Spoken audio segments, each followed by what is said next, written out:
First 14 points for your high third game back after 2 non-conference. You still easing into the season, and after the first two, how did it go for you this time around? I got my legs under me finally. It felt good. The wrist feels fine. I'm just happy we won. Play when you go down late in the fourth quarter, was that just a cramp? Nah, I turned my ankle for a little bit, but I'm good now. Just throw some ice on it, I'll be good. You just needed a rest. Yeah. Let Coach tell it. Steve, you've mentioned the process all year, and this is another sign that says that you guys are getting along and getting closer to where you need to be, starting the resumption match play with a win. What stood out for you the most in this one? I think anytime you can hold a team like Fairfield to 39%, hold their offense to 66, the way they've been scoring the basketball, I think they've broken 100 2 or 3 times this year. So I think that's a great job. We won the battle of the backboards, turned them over 18 times, had 10 steals. So those are all things. The thing I'm the most happy with, though, we took away the 3, held them to 22 attempts on 31%. And so for me, listen, we were in the exact same boat last year. We just lost to Niagara a year ago today. We were 1-2. Emmy got suspended the next game to get Canisius. We had to gut that out and find a way to win that. And that's what we're going to have to do on Monday, playing probably one of the hottest teams in this conference right now in Siena, who just took it to us up there. So we know we have a lot of work to do, but we're just going to continue to do what we do and go from there. On the last possession for Fairfield, taking away Gilbert and Nelson, was that by design? No, we didn't want them to get open looks, that's for sure. We said it's been a model of ours from the Belichick's kind of school of defense, make the third option beat you.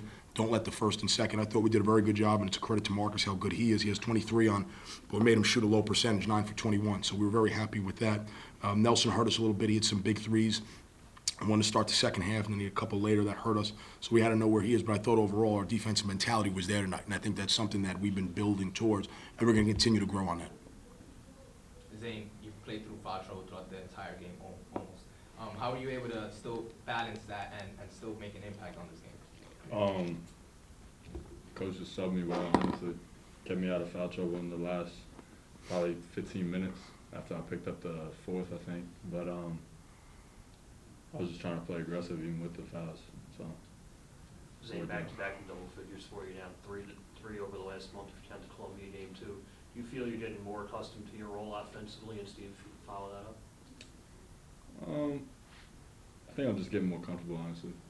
Yeah.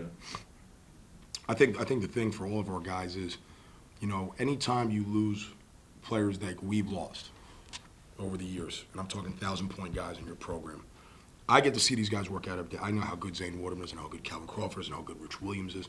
So that's the benefit I have that you guys don't have. It takes them time to understand when you're dating J-Lo, it takes you a little bit to understand you're dating J-Lo. So these guys are starting to understand now they're the guys. That takes time. That doesn't happen right away. The first couple of times you go out with J-Lo, you don't even realize she's with you. So now these guys are starting to understand who they're with, who they are. And that's what it's about. So they're getting accustomed to that role. It took Emmy a while. It took AP a while. It takes you a while. I'll never forget, I always said this. We were playing at Florida State last year. Emmy was looking around for Mike and George. I had to call timeout and tell them those guys aren't here anymore. So that takes time. Sometimes it takes guys 4 games. Sometimes it takes them 10. I think he's just starting to understand how good he is. So you guys really third win in the last 4 games. Do you feel that finally you're starting to gain some momentum and coming in at the right time too with the? I don't know if it's the right time. I think the right time is March. That's what I worry about. But candidly, I'm just tired of the disrespect. I'm tired of hearing backup point guards talk nonsense. I'll win something. Go win a championship, and then you could talk about our program. I'm really tired of all the noise. Go win something, go accomplish something, and then I'll listen to you all you want. But I'm just tired of all the chatter and all the noise. We don't worry about it in my locker room. We'll do what we got to do. Come February and March, it'll be what we do. And that's what I worry about. I'm happy we won 3 or 4, but I don't care if we were 0-27 and the MAC tournament started tomorrow.